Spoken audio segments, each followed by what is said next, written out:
Hello and welcome. It's that time of the week again. It's the ESPC show and it's Paul and it's Megan. And today we've got Jamie Soule from Blair Cadell, property manager at Blair Cadell, to speak basically everything you need to know about selling your property in the current market. Yeah, goes through the do's and don'ts. Gives you some other tips on growing your tiles. Absolutely. What to do before a valuation. Yeah. If you're conducting a viewing, some advice for that as well. So yeah. I think if you're serious about thinking about selling, it really is the episode for you. So without further ado, here's the show. We have our special guest, Jamie Soule, Blair Cadell, here to talk to us about the do's and don'ts, how to prepare your property for sale. Probably the easiest thing to start with is just 3 do's and 3 don'ts when you think about selling. Yeah. Don't panic. Okay. Do use a solicitor estate agent. Yeah. I was going to say, I mean, that generally is like the very first point. I think first thing you want to do if you're thinking about selling is get in touch with a solicitor estate agent and get a valuation carried out. Yeah. So there's obviously the member portal. People can jump on there and they can select a range, get a few people out, figure out who's right for you. Majority of people, it's their biggest asset, so you want to be going with an agent that's got your best interests. I suppose. And there's something about the chemistry, isn't it? It's about, is this something you feel you can work with and communicate? It is choosing a good partner for you, isn't it, really? Absolutely. I mean, everyone has, all their firms have their own sort of niche. So you really want to be diving into what these guys are going to do for you. Finding out about their marketing materials, tactics, things like that, how they're going to generate the best sale price for you. I think on the flip of that is kind of a don't just jump on Zoopla and look at the average price of the property around you. You can very quickly get drawn into, I think I've got a palace that's worth £500,000 when actually, sadly, it might not be quite. Do you see a lot of that? We do, yeah. I think it's very easy to get dragged into what's happening around you. There's so many things that can be involved with that. Yeah, because the algorithm just takes past sales, doesn't take any consideration your property, does it? And runs up a number based on how prices have gone. So it's very crude. It's not looking at condition, property sizes, number of bedrooms, all these sorts of things. It's just literally taking an average and giving and pumping out a figure, whereas what you're getting from an agent is someone who's got a huge database of recent sales in the area, and they're going to give you an accurate estimate as to what your home report value is going to be, and at that same time they're going to be going through things that you can improve in your home to get you the best sale price as well.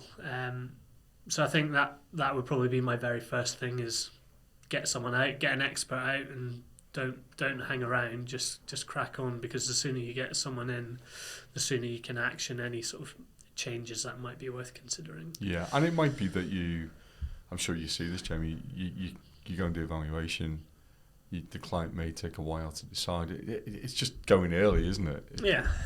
I mean, you're not going there expecting everyone to come on the market that day, are you? No, absolutely not. I mean, there'll be people that I've been out and seen a year ago that have only just got to the point where they're actively looking. There's so many factors within it, whether it's family situations, people's job changes. There's loads of things that can happen in that time. So we know that it's not going to be like the next week that you're suddenly going to turn around and say, right, I'm ready to go.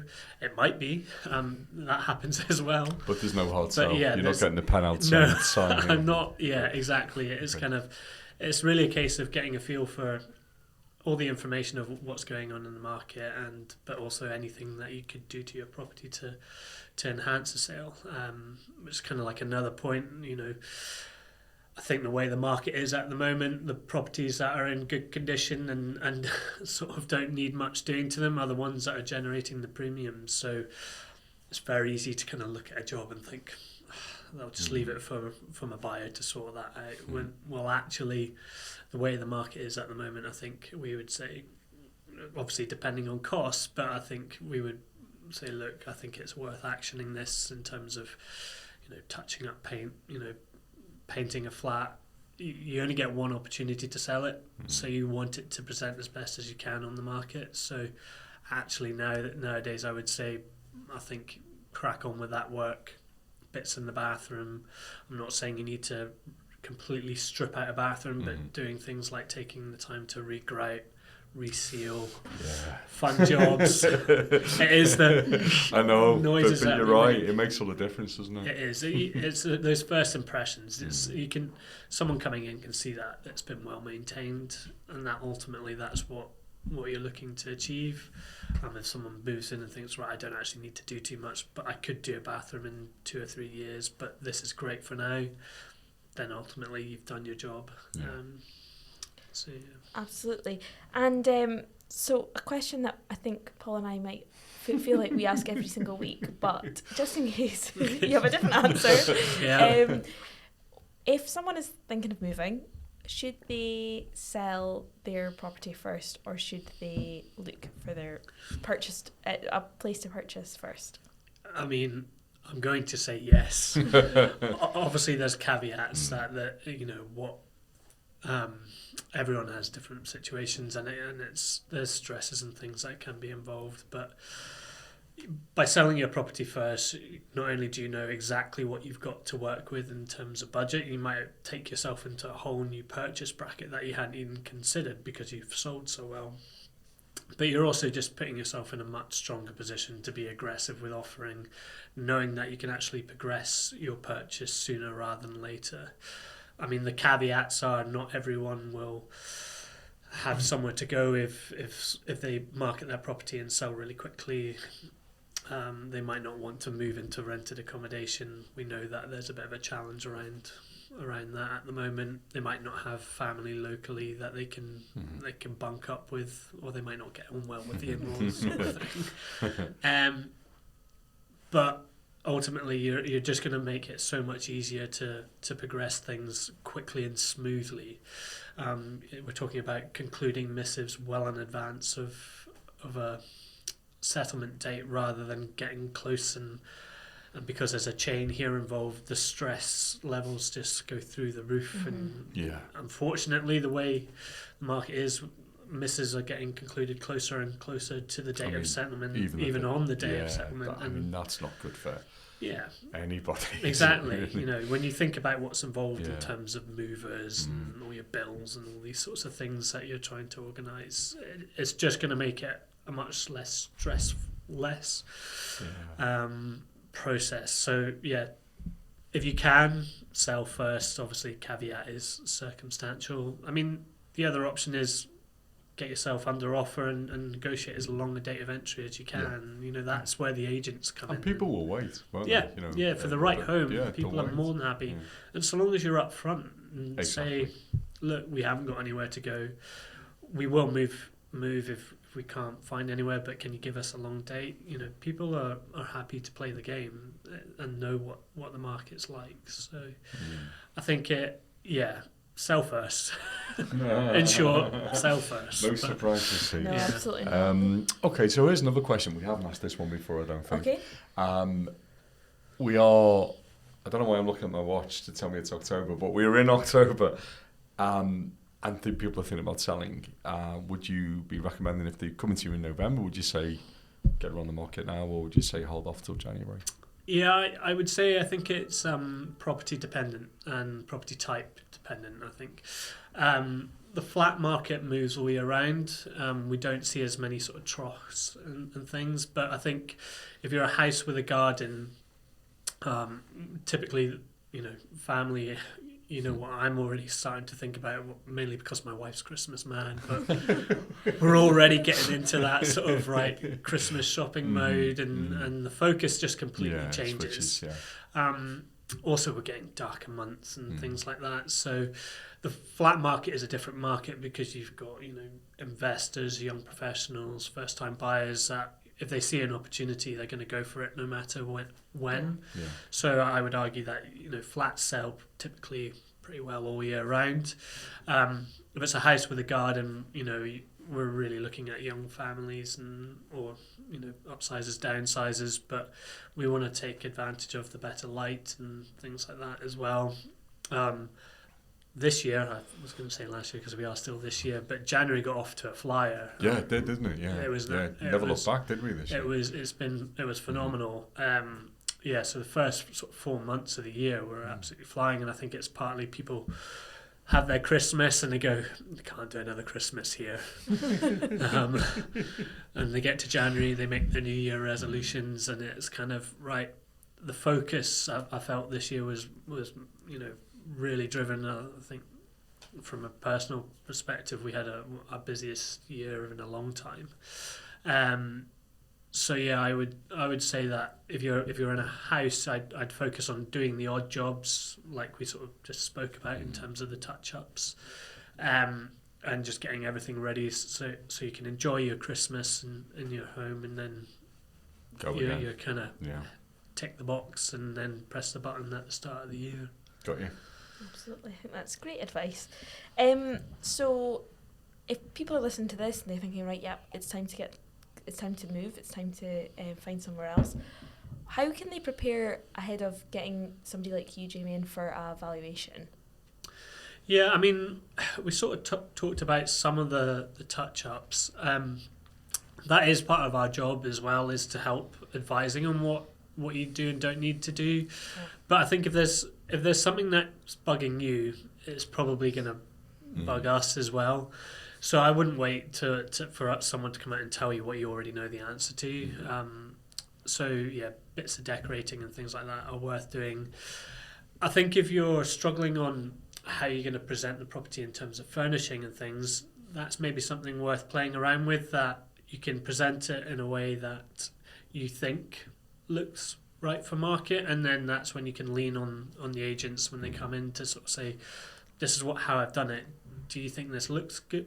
Yeah. Looks right. If you got any comments on changing this. Also, I think if you're looking to buy as well, it's sort of start figuring out areas, because a lot of the agents will be selling in these areas as well. So you can get the hot leads essentially and things like that. So do a bit of research, figure out where you want to go, and have a look and see where the agents are strong in these areas as well. I think that's something that's definitely worth doing, just to, so you're getting the right people coming through the door as well. Absolutely. And I think in terms of, your touch-ups, your redecorating, are we talking about, making everything a blank canvas as much as possible for potential buyers to see, or just keeping things as they are? I wouldn't necessarily say it needs to be a blank canvas, but I would say like the finishes are what's important. So, I'm all for a bit of colour in a property. Plants, it's a great sign of life, and can bring things, what can be doer properties, give them a bit of a spark and edge. Yeah. But yeah, I would just focus on, if there's like kids have been through and there's a big scrape on the wall or things like that, or there's a wee doodle. they got the crayons on the felt tips out. I think those sorts of things, just things that are catching your eye as you're walking past it. It doesn't need to be a blank canvas. Aesthetically, painting is not a massive cost in the grand scheme of things. So long as it's a nice clean wall to paint over if someone wants to, that's ultimately what we're looking at. But again, it comes back to that kind of care of a property and the finish. If it's well presented, there's no nicks and things, that kind of aspect, catches people's attentions, that I'm not going to find much wrong with this property, essentially. So that's ultimately what you're trying to show. Yeah. I mean, it's tester pots, isn't it? Get those little tester pots and just touch up. Because the rubber never works. You get a rubber, you can rub off the scuffs. I've never seen them work. Right, so it makes it worse. I know, it just spreads the absolutely. Okay, final question I had, Jamie, was to do with viewings. I don't know if you have any preference if the agent should do it or it should be the seller, but if a seller is going to do their own viewings, have you any advice to a seller? Yeah, I always recommend to our clients that just start and finish in your best room. So if you have like a fantastic bay window lounge that gets super light at certain times of the day, or a lovely kitchen diner that you spend all your time as a family, what you consider the best room in the house. Start your viewing there and finish your viewing there, because that's the highlight. That's the wow factor. Yeah. So if people come in and you take them in and they go, "Oh, wow! Look at the cornicing or whatever it is," or look at that Aga or X, Y, and Z, and give them a tour and then find some space. But the way you finish it is you go sit yourself back in the best room so that they come and find you at the end of their sort of nosy round. Give them space to have a look around. Don't be afraid to answer questions. People will want to know information, so be honest. Don't try and hide things. It just causes more it's problems. In the home report anyway, isn't it? Generally, exactly. All the information's there. It's going to come out in the end. The only thing I would say is don't try and avoid getting into negotiations. Absolutely. It happens a lot. Clients get dragged into what would you take? What do you want? How much do you need? That's the agent's role. Yeah.